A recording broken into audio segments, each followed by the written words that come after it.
In today's video, we're gonna give you some super practical tips to make sure that you don't blow your first appointment with an off-market seller.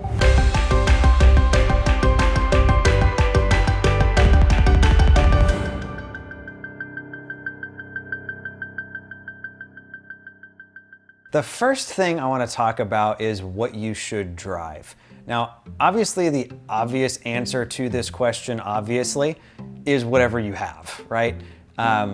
You don't need to go out and upgrade your vehicle or buy something nicer just because you're going to meet with sellers. This is kind of like the realtor trap of like, oh, I'm in real estate, I need a Lexus now.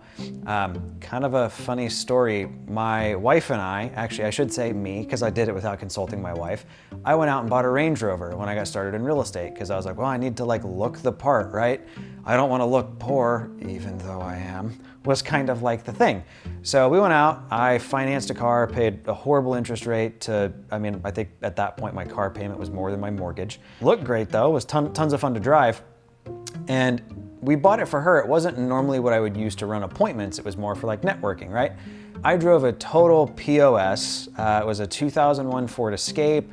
Transmission had been replaced. Like it looked fine on the outside, but inside it was awful. Like the leather was torn. There was like a 50-50 shot that the thing would start. I remember being on appointments like, oh yeah, I can, get you a cash offer for this house. And then like my little red SUV won't turn over in their driveway while I'm like, I'm just gonna wait for AAA in the driveway. So on one appointment in particular, only did it once. I took my wife's Range Rover at this appointment, and it's at a pretty rough house.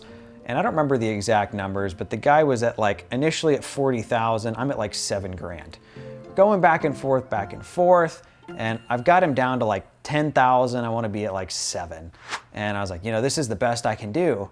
And never forget, the dude just kind of crosses his arms, looks over at the Range Rover and goes, nah, you can do 10.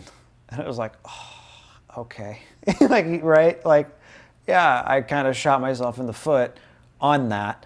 So the big thing is you don't want it to be anything flashy. Or I should say even anything that would appear flashy. So for instance, like BMWs and Mercedes are honestly kind of a no-no with this.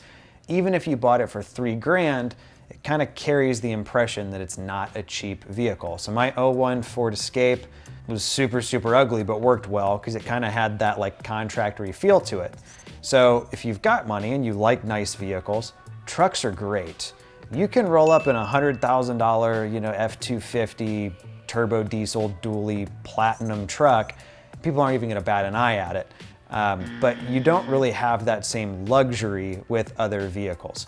You also don't want to drive like a sports car. You don't want to roll up in like a Corvette or a Ferrari, but something like a Kia Soul is totally fine. So don't feel like you need to go out and kind of like upgrade for this. You're totally fine rolling up in a Camry or whatever it is that you've got.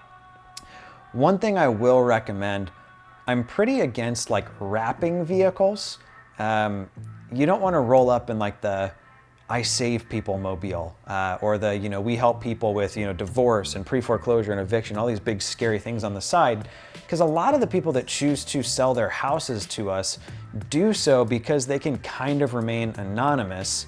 If you roll up in the giant tool mobile that's like I buy distressed houses cash for cheap from poor people, they're going to be uncomfortable with you being there and with the neighbors maybe seeing what's going on. As well as I'm just going to give you a little bit of a pro tip.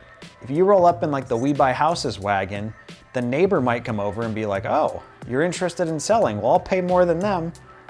If you're an investor and you've been around for any length of time at all, we've all ran into sellers that always know a neighbor that's going to buy it that never really does. Just don't open that can of worms for yourself. The second point I want to talk about is what you should wear. A lot of people get this wrong in that they choose to either go like too formal or not formal enough. What we're really trying to do here is something known as mirroring. You want to show up and you want the seller to think that they're working with somebody who's just like them.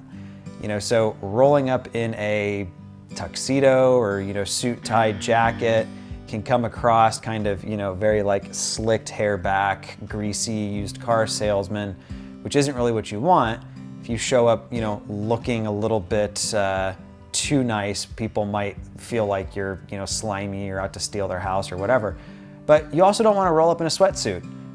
We've ran appointments before against competitors where their acquisitions guy shows up in like literally head to toe Gucci sweatsuit. And it's like, okay, this shouldn't be that hard. Where we fall kind of right in the middle, and please don't take fashion advice from me. I can show you horrible outfit after horrible outfit that I wear all the time.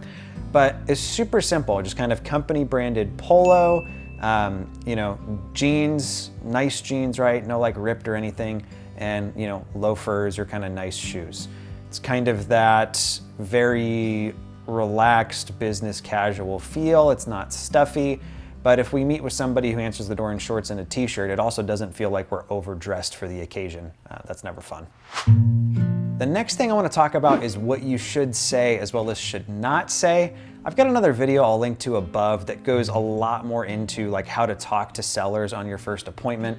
The big thing is you just want to focus more on them and more on building rapport, and try not to really like put your opinions out there too much. For instance, what you might think of as a rougher part of town might be the neighborhood they've lived in and loved for 30, 40 years. So if you're like, hey, this is the hood, to them it might not look that way. On the flip side, I'll never forget, my wife and I bought the house I'm currently sitting in Florida, and our movers that were unloading stuff, the guy walks in and goes, oh, this place looks way nicer inside than it does from out front. Like, gee, thanks. You sure know how to make a guy feel special, right? My wife, actually, when I was talking about this video, was like, oh, bring up the mover. So you don't want to leave that kind of an impression of like, wow, that guy was a tool. You also want to make sure that you're not commenting on condition of things too much, being like, wow, it's really gross in here. If it's like really, really, really, really gross, chances are they know, and they might even be a little bit ashamed about it.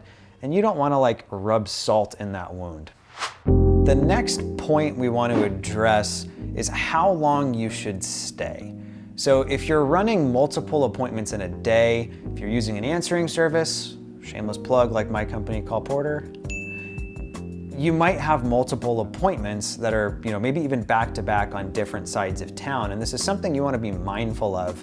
You ideally want to buffer between appointments, because the last thing you want is to be building rapport with somebody, the conversation's going great, and you're like, yo, I gotta dip, I gotta get to my other appointment, and you're shutting down kind of right when they're opening up.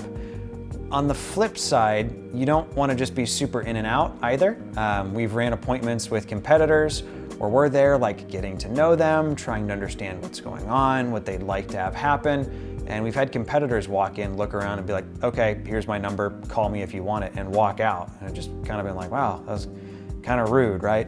It's like showing up to a friend's house for dinner and eating the food and then immediately getting up and leaving. It's like they invited you over for dinner to spend time with them, not to just bounce in and out. Now you do gotta kind of read the room. You will have times with sellers where they don't want chit chat. They're very business, they're on a tight schedule. And unfortunately you can't build much rapport, but I'll say that's more often than not the case.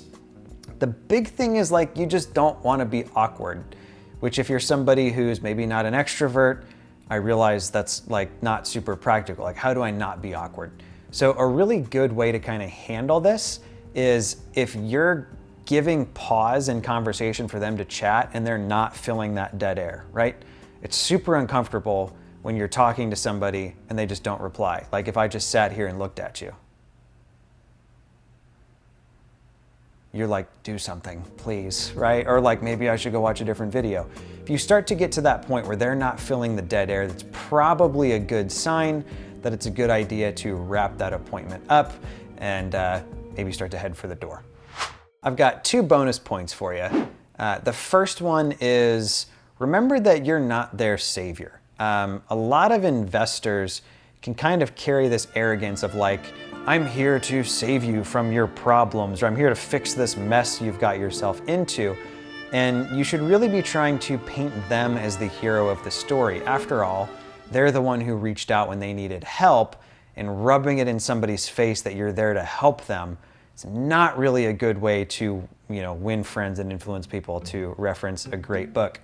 The second thing I want to touch on that new investors, particularly before they've done a deal, or if you're a seasoned investor and it's been a minute since you've had a closing, you want to make sure you don't get what we call commission breath. So you don't want to sound desperate. You can kind of come across very like you need it, like please let me buy your house. Like, no, you really need to sell it to me. And people aren't going to sell to people that are desperate. So you want to make sure, even if it's been a bit since you've got a deal, or even if you really need one, or you're really excited for one to close, that you don't come across as like desperate or needy. It's just not going to get you what you want. In closing, a lot of this is really just kind of more about being down the middle and not falling to one extreme or the other. You don't have to show up to an appointment in, a Toyota Yaris that barely runs, but you also don't need to roll up in a Rolls Royce and be like, I'm here to save you. You want to build rapport with people and focus on what's going on and what the situation is, but you don't want to be there for 3 hours where they've got to be like, hey, we need to eat dinner, can you go? Same thing on the dress side. You want to be clean cut, presentable, make sure your hair's cut and you smell nice and all that kind of stuff. But you don't have to look like a GQ model, but at the same time, you also don't want to look like you just rolled out of bed. I hope you found this helpful. I've personally blown appointments and deals probably on all of these, and I know other investors have as well. Always would rather you learn from my mistakes than go out and make them yourself. Be sure to like and subscribe if you found this helpful. As always, tell your friends.